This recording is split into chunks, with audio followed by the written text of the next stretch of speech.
Hey there, good people. How are you out there? YouTubers, book lovers, reader boos, and people just popping by to be nosy. Welcome to Mariah Violet Reads.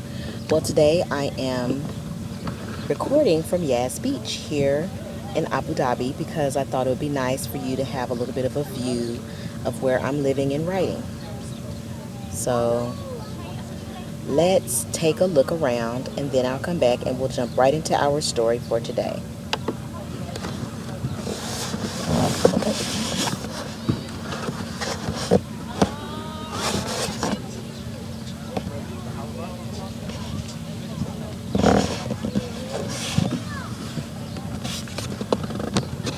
Okay, good people. I'm hopeful that that was a good view. I know you got the back of some of the chairs in front of us, but hopefully you got a view of the Gulf.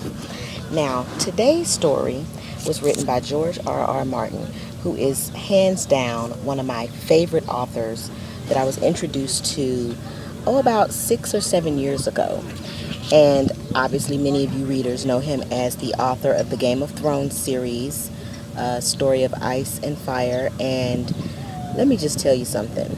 This man, he knows how to tell a story. He can weave a tale with 100+ characters, multiple locations, family dynamics, just a wide variety of, I'm trying to keep these flies off my wine. Please excuse me for being distracted.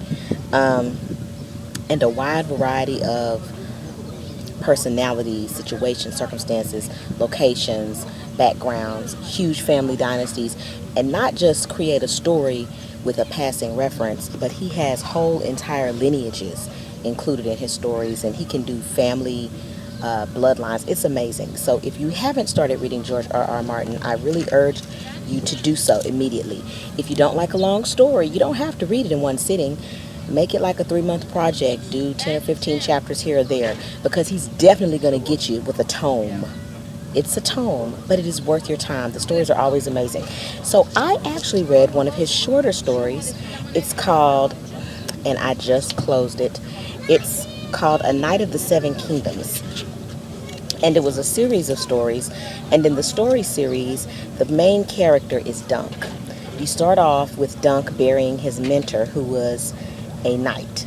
And the thing about that is knights can only be made by other knights. In this particular series, A Knight of the Seven Kingdoms. I sincerely doubt you can see that reflection, but inshallah you can. A Knight of the Seven Kingdoms. And the particular book I read included illustrations by Gary Gianni, which are amazing. The illustrations were really, really quite nice. But Dunk is our main character. He's our hero. And he's not very bright. Dunk is not very bright. He's not what you would call intelligent, but he does have an awareness. And he does have a desire to be honorable. And he's brave, even though he's poor and doesn't have the best equipment. So he's out on his own in the world. He's buried his mentor knight, and he is trying to figure out his next move, because he's a hedge knight. He wasn't knighted by a great lord or by a king or a prince, so he's poor. And in the world that George is writing, the hedge knights are just one step above criminals, because they're like what we would consider today mercenaries. They're swords for hire. So they go from place to place, battling whatever battle for whatever cause for cash, coin, gold, and silver. And Dunk has no one to fight for. He's unaffiliated.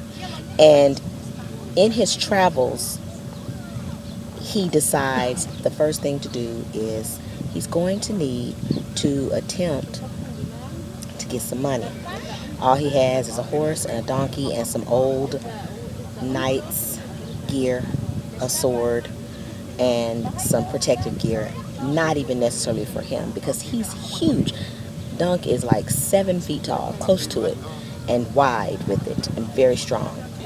However, because he was trained into knighthood by a hedge knight, he's not the best sword fighter. He's better in like a melee when everybody rushes the field and everybody's fighting one another.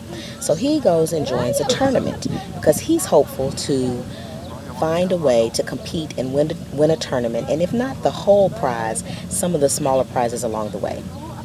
En route to the tournament, he stops at an inn for rest. He's not going to sleep there. He's just going to eat there because he can't afford a room.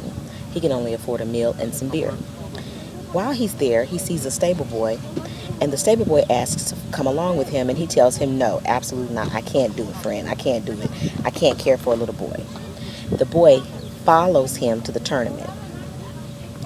And it's the story of the tournament is about how Dunk sees a woman he finds attractive. She's a puppeteer, and she tells stories. And in one of the stories she told, she offends someone affiliated with the crown, the royal family. And so this prince grows very irate with her, and he breaks all of her stuff, and he's going to basically break her fingers and just do a lot of violence to her because she told a story, and it wasn't even about him. But so Dunk happens upon this moment, and the choices he makes there reverberate throughout the rest of the story and affect and change his life hugely. So I'm not going to tell everything, but I am going to tell you that is when Egg, his apprentice, makes his appearance. And he's not an apprentice. What is the word they use in the story? A knight's little helper. I can't think. A squire. He's his squire.